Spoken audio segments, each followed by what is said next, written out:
बहुत समय पहले की बात है। परीलोक में रानी परिमा अपने 3 बेटों और एक बेटी के साथ रहती थी। तीनों बेटे तो बहुत ही सीधे साधे थे, लेकिन रानी परिमा की बेटी बहुत ही ज्यादा चालाक और लालची थी। वो हमेशा यही चाहती थी कि परीलोक पर सिर्फ उसी का राज हो और हर कोई उसकी बात माने। ऐसे ही कुछ साल बाद रानी परी ने अपने ही राज्य की 3 परियों की शादी अपने तीनों बेटों से कर दी, लेकिन कंचन परी अपने भाइयों की शादी से बिल्कुल भी खुश नहीं थी और वो अपने भाइयों की उन तीनों परियों से भी जलती थी, क्योंकि वो तीनों परियां कंचन परी से बहुत ही ज्यादा सुंदर और सुशील थी। कंचन परी उन तीनों परियों को देखकर मन ही मन बोली, शादी तो हो गई है, लेकिन इन तीनों परियों को मैं ज्यादा दिन तक महल में टिकने नहीं दूंगी। इस परीलोक में सिर्फ और सिर्फ मेरा ही राज होगा। इतना बोलकर कंचन परी अपनी सहेलियों के साथ मिलकर अपनी तीनों परी भाभियों को महल से भगाने की योजना बनाती है और कंचन परी को आखिरकार एक दिन मौका मिल ही जाता है, क्योंकि इधर तीनों राजकुमार किसी काम से राज्य से बाहर गए हुए थे। इस बात का फायदा उठाकर कंचन परी अपनी कुछ सहेलियों के साथ योजना बनाती है। फिर कंचन परी की एक सहेली व्हाइट कलर की साड़ी पहनकर और भूतिया मेकअप करके तीनों परियों को डराने के लिए जाती है। कंचन परी की सहेली चुड़ैल बनकर जैसे ही पहुंचती है तो तीनों परियां उसकी खूब पिटाई करती हैं, जिससे उसकी सहेली रोते हुए अपनी जान बचाकर कंचन परी के पास आ जाती है। तभी कंचन परी कहती है, बेवकूफो, तुम लोग तो किसी काम की नहीं हो। इतना छोटा सा काम बोला, वो भी तुम सबसे नहीं हो पाया। तुम लोग उन तीनों मामूली सी परियों को डरा भी नहीं पाए। दूर हो जाओ मेरी नजरों से, अब मुझे ही कुछ करना होगा। फिर दूसरे दिन दासी रानी परी के लिए नाश्ता लेकर जा रही थी, लेकिन प्रियल परी दासी को देखकर बोलती है, दासी, ये नाश्ता मैं लेकर जाती हूँ, तुम हमारे कमरे की सफाई कर दो, मेरा रूम बहुत ही ज्यादा गंदा है। इतना बोलकर प्रियल परी नाश्ता लेकर रानी परी माँ के पास जाती है। ये लीजिए रानी परी माँ, आपका नाश्ता। नाश्ता देकर प्रियल परी वापस आ जाती है, लेकिन वहीं बैठी कंचन परी चुपके से नाश्ते में कुछ मिला देती है और बोलती है, माँ, आप इस नाश्ते को मत खाना, इसमें कुछ मिला हुआ है। क्या मिला होगा इस नाश्ते में? तुम तो कुछ भी बोल रही हो। मेरी बहू ने पहली बार मुझे नाश्ता ला कर दिया है, भला वो क्या मिला सकती है इसमें? अरे माँ, तुम तो भोली भाली हो, अभी तुमने अपनी बहुओं के लक्षण देखे ही कहाँ हैं? मैंने तो चुपके सुना है, तीनों परियां तुम्हारे बारे में बातें कर रही थी। तीनों परियां कह रही थी कि आखिर ये बुढ़िया कब तक जिएगी। ऐसा करते हैं, इसके नाश्ते में जहर मिला देते हैं, जिसको खाकर वो बुढ़िया मर जाएगी। फिर इस परीलोक पर सिर्फ हमारा ही राज चलेगा। अरे बेटी, नहीं, ये मैं नहीं मान सकती। मुझे पता था माँ, तुम मेरी बातों का विश्वास नहीं करोगी। ऐसा करते हैं, इस खाने को जानवर को खिला देते हैं। ऐसा बोलकर कंचन परी उस खाने को एक कुत्ते को खिला देती है। खाना खाते ही वो कुत्ता मर गया। रानी परी माँ ये देखकर बहुत ही ज्यादा गुस्सा होती है और अपने कक्ष से बाहर चली जाती है। ये देखकर कंचन परी बहुत खुश होती है और बोलती है, बड़ी आई थी बहू का फर्ज निभाने वाली, देखा मैंने इसको कैसा फंसाया। अब देखती हूँ कि ये तीनों परियां कैसे इस महल में रहती हैं। अगले दिन की बात है, सभी दासी और नौकर को महल से निकाल दिया जाता है। जब ये बात तीनों परियों को पता चली तो वो परेशान हो जाती हैं। अगर सभी दासियों और नौकरों को महल से निकाल दिया गया है तो अब महल की साफ सफाई कौन करेगा? हाँ प्रियल परी, आप बिल्कुल ठीक कह रही हो, आज तो मुझे भी बहुत सारे काम करवाने थे। परियों की ये सारी बातें सुनकर कंचन परी तीनों परियों से बोलती है, अरे रुको जरा, दासियों और नौकरों को इसलिए निकाला गया है क्योंकि अब से उनके सारे काम तुम तीनों करोगी।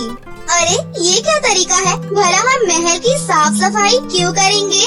सृष्टि परी की ये बात सुनकर रानी परी माँ गुस्से में बोली, अरे क्यों नहीं कर सकती हो? तुम क्या अपने आप को अभी से इस महल की महारानी समझ रही हो? मेरी बात कान खोल कर सुनो। जब तक मैं इस महल में हूँ, तुम्हारा ये सपना कभी पूरा नहीं होगा। इस महल में और इस परीलोक में सिर्फ मेरा ही राज है और मेरा ही राज चलेगा। लेकिन परी माँ, हमने तो कभी ऐसा सोचा भी नहीं कि हम इस महल पर या परीलोक पर राज करें, बल्कि हम तो ये चाहते हैं कि आपका साया हम पर हमेशा बना रहे। ज्यादा मासूम बनने की कोई जरूरत नहीं है। मुझे सब पता है कि तुम सब क्या चाहती हो। माँ, आप ये क्या बोले जा रही हैं? हम कुछ कह नहीं रहे हैं, तो इसका मतलब ये नहीं कि आप हमें कुछ भी बोलती रहो। करमजली मुझसे जुबान लड़ाती है, रुक जरा। इतना कहकर रानी परी माँ प्रियल परी को एक थप्पड़ लगा देती है और वहाँ से चली जाती है।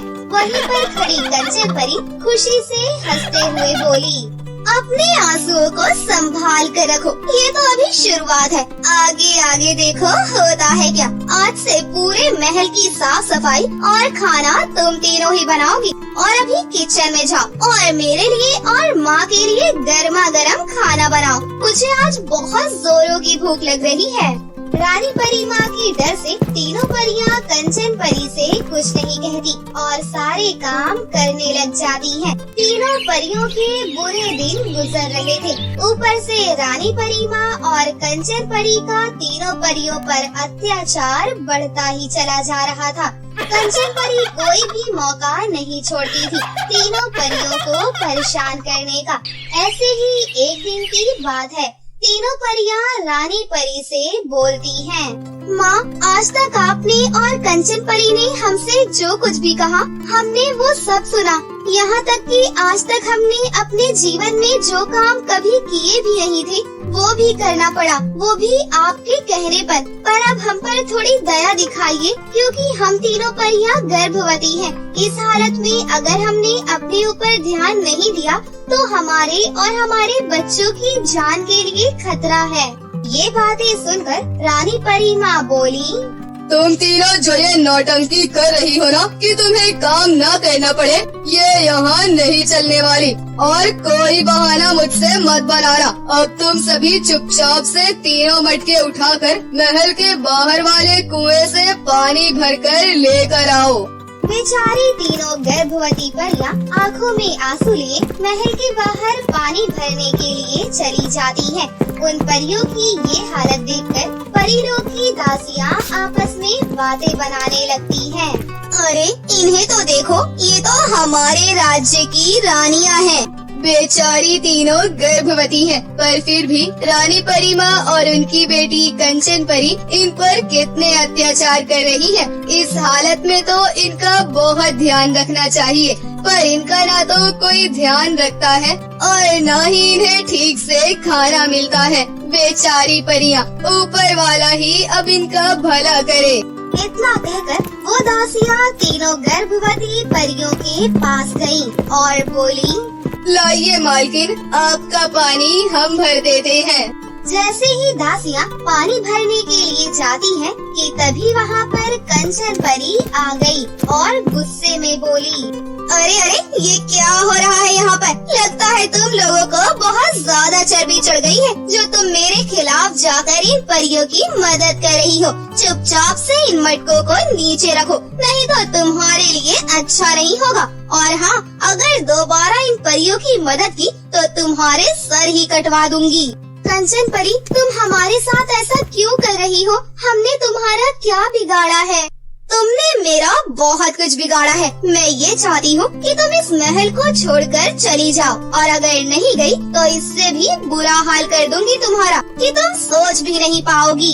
अगर तुम ये सोचती हो कि तुम्हारे अत्याचारों से हम इस महल को छोड़कर चले जाएंगे तो तुम गलत सोचती हो।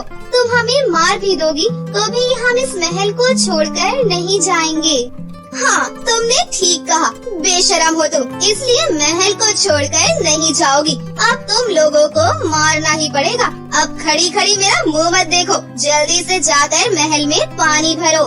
और फिर तीनों परियां पानी भरकर कुछ देर आराम करने का सोचती है कि तभी वहाँ पर कंचन परी आ जाती है और कहती है, तुम सब यहाँ आराम कर रही हो, रसोई की सारी लकड़ियाँ खत्म हो चुकी है, तो तुम तीनों जाकर जंगल से लकड़ियाँ लेकर आओ। इतना कहकर कंचन परी वहाँ से चली जाती है। तभी सृष्टि परी बोली, आखिर कब तक हम ये अत्याचार सहते रहेंगे? अगर कंचन परी ये चाहती है कि हम इस महल को छोड़कर चले जाएं, तो हम चले ही जाते हैं ना। नहीं नहीं सृष्टि परी, शादी के बाद पति का ही घर सब कुछ होता है, हम यहाँ से कहीं नहीं जा सकते। और रही अत्याचार की बात, तो ये कभी न कभी खत्म होकर ही रहेगा। ऊपर वाले पर भरोसा रखो। इतना कहकर तीनों गर्भवती परियां जंगल में चली जाती हैं। लेकिन उसी जंगल में एक शैतान रहता था और वो तीनों परियों को गर्भवती देखकर उन्हें कैद कर लेता है। तीनों गर्भवती परियां बहुत ही ज्यादा चिल्लाती हैं, बचाओ बचाओ, कोई हमें बचाओ, कोई हमारी मदद करो।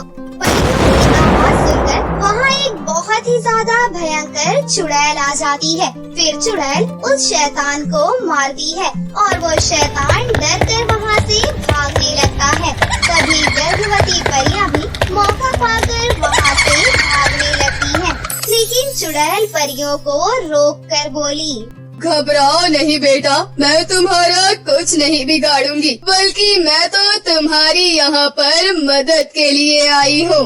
आखिर आप हमारे बारे में जानती ही क्या हो जो हमारी मदद करोगी? मैं तुम्हारे बारे में सब कुछ जानती हूँ, बस अब तुम मुझे अपने महल ले चलो, मैं सब कुछ ठीक कर दूंगी। फिर तीनों गर्भवती परियां चुड़ैल को महल में लेकर आ जाती है। रानी परी माँ और कंचन परी ने जब चुड़ैल को देखा तो वो हक्की बक्की रह गयी। तभी चुड़ैल बोली, रानी परी, मुझे तो घिन आ रही है कि तुम इस परी लोग की रानी हो। अपनी बेटी की बातों में आकर तुमने इन तीनों गर्भवती परियों पर कितना अत्याचार किया। तुम इस परी लोग की रानी परी माँ कहलाने के लायक ही नहीं हो। मैं तुम्हें नहीं छोड़ूंगी। इतना कहकर चुड़ैल रानी परी माँ को और कंचन परी को बिल्ली बना देती है। लेकिन तीनों परियों को रानी परी माँ और कंचन परी को ऐसा देखकर उन पर तरस आ जाता है। तभी परी चुड़ैल से बोली, चुड़ैल जी, आप इन्हें माफ कर दीजिए, इन्हें अपनी गलती का एहसास हो गया है, कृपया करके इन्हें पहले वाले रूप में ला दीजिए। ठीक है प्रियल परी, अगर तुम कहती हो तो मैं इन्हें छोड़ देती हूँ। इसके बाद चुड़ैल अपनी जादुई शक्तियों से उनके पहले वाले रूप में ही उन्हें ला देती है। रानी परी माँ, अब तो आपको अपनी गलती का एहसास हो गया होगा ना कि आपने कितना गलत किया है इन परियों के साथ। मैं आप सभी से हाथ जोड़ती हूँ, अब मुझे समझ आ गया है मैं अपनी बेटी की बातों में आकर अपनी ही बहुओं के साथ इतना गलत कर रही थी। और हाँ, तुमने सही कहा, मैं इस परी लोग की रानी परी कहलाने के लायक ही नहीं हूँ। आज से मैं अपना पद अपनी तीनों बहुओं के नाम कर देती हूँ। अब से मेरी तीनों बहुएं ही इस परी लोग की रानी परी कहलाएंगी। लेकिन परी माँ, आपको अपनी गलती का एहसास हो गया है, हमारे लिए इतना ही काफी है। आप ही रानी परी हैं और हमेशा आप ही रानी परी रहेंगी। आपकी जगह कोई नहीं ले सकता। इसके बाद सब कुछ ठीक हो जाता है। फिर कुछ महीनों बाद तीनों परियों ने बहुत ही सुंदर सुंदर 3 राजकुमारों को जन्म दिया और उस दिन से सब लोग हंसी खुशी से रहने लगे। सोनपुर नाम का एक गांव था। उस गांव में शांति नाम की एक महिला अपने पति युवराज के साथ रहती थी। युवराज शहर में एक फैक्ट्री में काम करता था और उनकी शादी हुए 2 साल हो गए थे, लेकिन अभी तक शांति को कोई औलाद का सुख नहीं मिला था। और दूसरी तरफ युवराज किसी और लड़की से प्यार करने लगता है।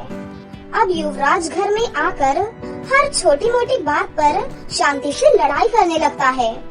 एक दिन शांति युवराज को खाना बनाकर देती है और युवराज जैसे ही खाना खाता है वो शांति पर चिल्लाने लगता है। ये कैसा खाना बनाया है तुमने? कोई काम तुमसे ठीक से नहीं होता क्या? जी, इसमें मेरी क्या खराबी है? ठीक तो बना है खाना। लेकिन युवराज खाना टेबल पर ही छोड़कर चला जाता है और दूसरी तरफ शांति ये सोच रही थी कि आखिर युवराज को क्या हो गया है? ये मुझसे अच्छे से बात क्यों नहीं करते?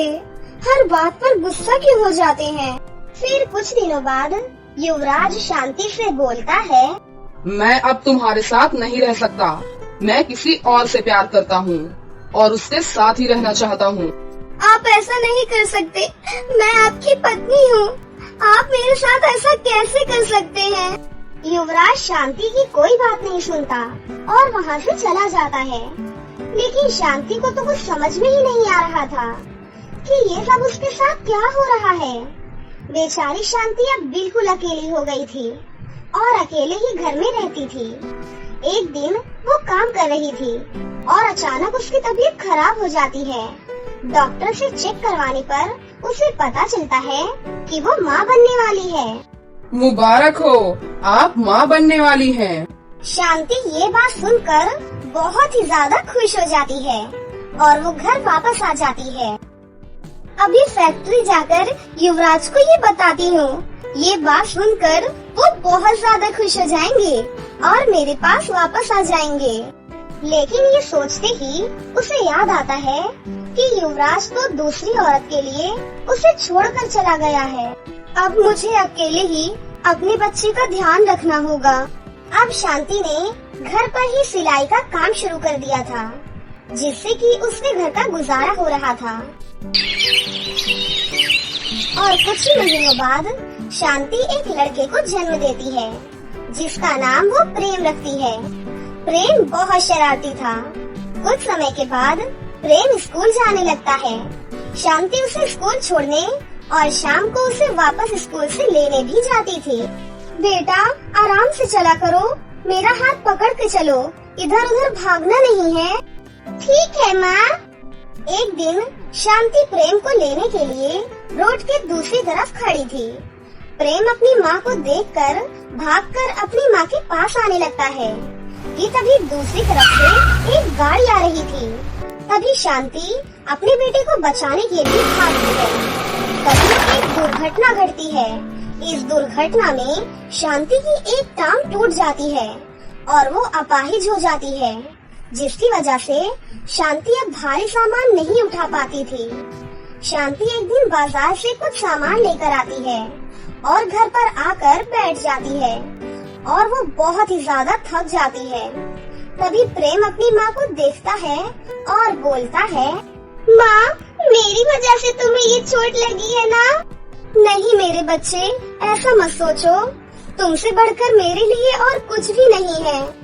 प्रेम अब बड़ा हो गया है, उसकी अब अच्छी जगह नौकरी भी लग गई है। शांति एक दिन अपने बेटे से बोलती है, बेटा, अब तुम कोई अच्छी सी लड़की देखकर शादी कर लो। मुझसे अब और काम नहीं होता। मेरे लिए तो हमेशा मेरी माँ ही खाना बनाएंगी। फिर उसकी माँ प्रेम के लिए एक लड़की देखकर उसकी शादी कर देती है। लेकिन प्रेम की पत्नी रीमा का बर्ताव अपनी सास के लिए कुछ ठीक नहीं था।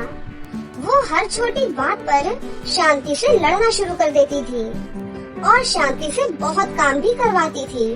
लेकिन शांति ने अभी अपने बेटे को ये सब बताया नहीं था।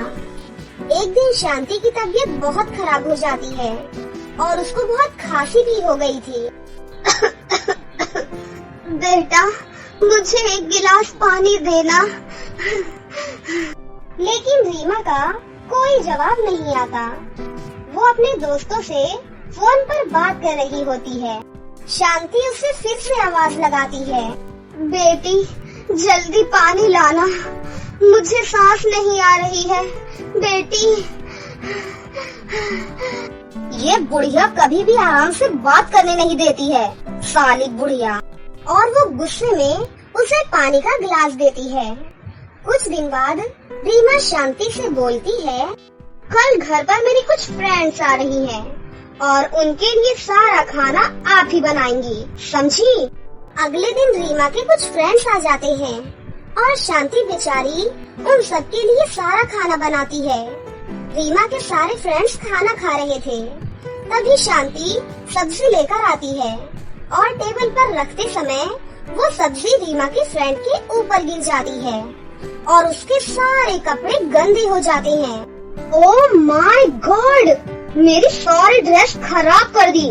तुम्हारी सपाहिज नौकरानी ने। तुम्हें दिखाई नहीं देता क्या? तभी वहाँ पर प्रेम आ जाता है और अपनी पत्नी रीमा को एक जोरदार चाटा मारता है। तुम्हें शर्म नहीं आती? मेरी माँ से ऐसी हालत में काम करवा रही हो। और तुम सब निकलो अभी के अभी मेरे घर से। जिसे तुम अपाहिज नौकरानी बोल रही हो वो मेरी माँ है, इस घर की मालकिन। और प्रेम रीमा की सभी फ्रेंड्स को घर से भगा देता है और अपनी पत्नी से भी घर से जाने को कहता है और अपनी माँ से बोलता है, माँ मुझे माफ कर दो, मेरी वजह से ही तुम्हारी ये हालत हुई थी और आज मेरी ही पत्नी की वजह से तुम्हें इतनी बेइज्जती सहन करनी पड़ी। प्रेम प्रेम मुझे माफ कर दो, आगे से ऐसा नहीं होगा। माँ मुझे माफ कर दो, मेरी वजह से तुम्हें ये अपाहिज शब्द सुनना पड़ रहा है। अगर तुम मुझे उस दिन नहीं बचाती तो तुम बिल्कुल ठीक होती और मेरी पत्नी की वजह से तुम्हें इतनी बेइज्जती सहन नहीं करनी पड़ती। ऐसा मत बोलो बेटा, इसमें तुम्हारी कोई गलती नहीं है। प्रेम की ये बातें सुनकर रीमा की भी आंखों में आंसू आ जाते हैं और वो शांति से माफी मांगती है। माँ जी मुझे माफ कर दो, आगे से मैं आपके साथ कभी ऐसा व्यवहार नहीं करूँगी। मैं आपको बहुत खुश रखूंगी माँ। फिर शांति रीमा को माफ कर देती है और उसके बाद से सभी मिलजुल कर हंसी खुशी रहने लगते हैं।